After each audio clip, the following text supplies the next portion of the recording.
Price God. இன்றைய ஜீவ ஊற்று யோபுவின் சரித்திரம் 23ஆம் அதிகாரம் 10வது வசனம்.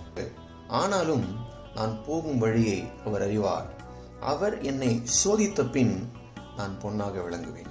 தேவ பிள்ளைகளே, பல நேரங்களில் நம்முடைய வாழ்க்கையில் வருகிற சோதனைகள், நீங்கள் கடந்து வருகிற கடினமான பாதைகள், தேவன் நம்ம கூட இருக்கிறாரோ இல்லையோ, தேவன் நம்ம மறந்துட்டாரோ என்கிற ஒரு கேள்வி நமக்குள்ளே வருது.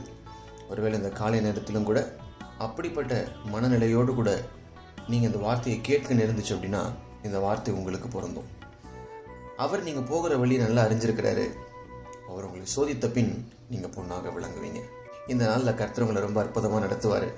சோதனைகளை நீங்கள் சகிச்சுக்கோங்க, அதெல்லாம் உங்களுக்கு ஆசீர்வாதமாய் மாறும். இந்த நாள் உங்களுக்கு ரொம்ப அற்புதமான ஒரு நாளாக இருக்கும்னு நான் நம்புகிறேன். இந்த வார்த்தை உங்களுக்கு பிரயோஜனமாக இருக்கும். கர்த்தர் உங்களை ஆசீர்வதிப்பார். ஆமென்.